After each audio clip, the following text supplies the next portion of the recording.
আমরা অনেক সময় অনেকের কত মন্দ সন্দ শুনি, যারা বেশি বাড়াবাড়ি করে, বেশি বাড়াবাড়ি করে। আল্লাহর কসম, আমরা বেশি বাড়াবাড়ি করি না, বরং স্পষ্ট।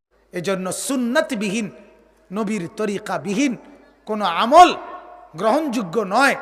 এই কারণে বিদআতের বিরুদ্ধে আমরা কওমি উলামায়ে কেরাম এতটা কঠোর বলি। আমরা অনেক সময় অনেকের কত মন্দ সন্দ শুনি, যারা বেশি বাড়াবাড়ি করে, বেশি বাড়াবাড়ি করে। আল্লাহর কসম, আমরা বেশি বাড়াবাড়ি করি না, বরং স্পষ্ট নবীর তরিকা থাকার পরেও এটার লগে যারা বিদআত জোর করছে, যোগ করছে, তোমরা না বাড়াবাড়ি করলে আমরা বাড়াবাড়ি করলাম। কথা বলেন না? আমরা বলছি দুরূদ শরীফ পড়া দরকার। দুরূদ শরীফ দাঁড়াইয়া বসা, দাঁড়াইয়া পড়ো, বসে পড়ো, শুয়ে পড়ো, কোনো অসুবিধা নাই। কিন্তু নির্দিষ্ট পদ্ধতিতে কতক্ষণ বইয়া, মাঝখান দিয়ে কতক্ষণ পরে দাঁড়াইয়া, মাঝখান দিয়ে আবার একটু পরে বইয়া লাউন, এই পদ্ধতি, এই শেকেল, এই আকৃতি তুমি কোন দলিলে, কোন যুক্তিতে দাঁড় করাইছো, সিস্টেম বানায় নিছো, এটা না আমারে বুঝাইয়া দিবা। কথা বলেন না কেন? মনে করেন সাল্লাল্লাহু আলাইহি ওয়াসাল্লাম, এটা কি? কথা বলেন, এটা কি? এটা এখন বইয়া পড়ছেন যে কোনো অসুবিধা আসেনি? এখন আমি যদি এটা এভাবে দাঁড়াইয়া বলি যে সাল্লাল্লাহু আলাইহি ওয়াসাল্লাম, সাল্লাল্লাহু আলাইহি ওয়াসাল্লাম, কোনো অসুবিধা আসেনি? এটা যদি আমি একটু শুইয়া, কাইত হইয়া, শুইতে শুইতে শোয়া অবস্থায় পড়ি সাল্লাল্লাহু আলাইহি ওয়াসাল্লাম, সাল্লাল্লাহু আলাইহি ওয়াসাল্লাম, কোনো অসুবিধা আসেনি? তো আমরা দাঁড়াইয়া দুরূদ পড়ি না? কে কইছে? দাঁড়াইয়াও তো পড়ি, বইয়াও পড়ি, শুইয়াও পড়ি। কথা বলছেন? হাঁটতেও পড়ি। হুজুরে কইতেছে হাঁটতে হাঁটতেও পড়ি, হাঁটতে হাঁটতে। আমাদেরও তো পীর আছে, আমরাও তো মুরিদ, আমাদেরও তো বায়াত আছে মিয়া, আমাদের শাইখের সবক আছে। আমাদের ফজরের নামাজ আর সন্ধ্যা, সকাল সন্ধ্যা যেই 6 তাসবিহ আমাদের সবক, এই 6 তাসবিহর মধ্যে সকালে 100 বার দুরূদ পড়া, সন্ধ্যায় 100 বার দুরূদ পড়া, এটা বাধ্যতামূলক সবক। এটা আমগো পীরের সবক। এটার লাগে জিলাপি দরকার লাগে না। কথা বলেন না কেন? আমরা জিলাপি ছাড়া 100 বার সকালে পড়ি, জিলাপি ছাড়া 100 বার সন্ধ্যায় পড়ি বিয়া। এখন এটা যদি সময় না থাকার কারণে গাড়ির মধ্যে থাই তো গাড়িতে বইয়া পড়ি।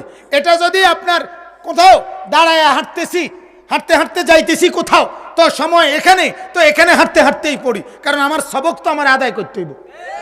তো পড়ি না কি আবার? কিন্তু তুমি যেই শেকেল দিছ, আকৃতি দিছ, ওইটারে না, ওইটারে না বলতে চাই বিদআত, ওইটারে না বলতে চাই। কথা বুঝেন নাই? যে রাসূলুল্লাহ সাল্লাল্লাহু আলাইহি ওয়াসাল্লামের সুন্নাত সমস্ত আমলের ক্ষেত্রে এটা মাপকাঠি। এটা কি বলেন না? নামাজ হবে কেমন? নবী পড়ছে যেমন, ঠিকই না বলেন? রোজা হবে কেমন? নবী রাখছে যেমন। যাকাত দেব কেমন? নবী দিতে বলছে যেমন। হজ করব কেমনে? নবী করে দেখাইছে যেমনে, ঠিকই না বলেন? দুরুদ পড়ব কেমনে? নবী পড়ে দেখাইছে যেমনে। নবী নবীর উপরে দুরুদ পড়ে নাই? আরে বলেন না কেন? নবীজি নামাজের সময় আল্লাহুম্মা সাল্লি আলা মুহাম্মদ, এই দুরুদ শরীফ যে আত্তাহিয়াতুর পরে পড়ে, এটা তো নবীজি কখনো পড়ে নাই। তো হেবড়ে উনি কেমনে পড়ছে এটা? কথা বলেন না কেন? উনি কেমনে পড়ছে? তো রাসূলুল্লাহ সাল্লাল্লাহু আলাইহি ওয়াসাল্লাম সব বেলায় নবী যেমনে করছে আমিও এমনে করতে হইব, এটার বেলায় আমনে যেমনে করছেন আমি হেমনে করতে হইব, কি লেগা? কথা বলেন না কেন? বলেন। তাহলে আমি ঝগড়া বাজাইবার জন্য বলি না, আমার কাজের দরকার নাই। আমার কথা হলো এই কথা বোঝানো যে আমার আমল, জিকির বলেন, তাসবিহ বলেন, তেলাওয়াত বলেন, কোরআন বলেন, হ্যাঁ, আমলের যা কিছু সব কিছু কি হইতে হবে? বিশুদ্ধ হইতে হবে। কি হইতে হবে? যেটা হুজুর বললেন, বলছিলেন কি না কন্যা, তে এইটার মানে কি? নবীর তরিকায় হইতে হবে। বিশুদ্ধতার মাপকাঠি কি? রাসূলুল্লাহ সাল্লাল্লাহু আলাইহি সাল্লামের সুন্নাত। মান আকালা তাইয়িবান ওয়া আমিলা ফি সুন্নাতিন ওয়া আমিনান নাস বাওয়াইকাহু দাখালাল জান্নাহ।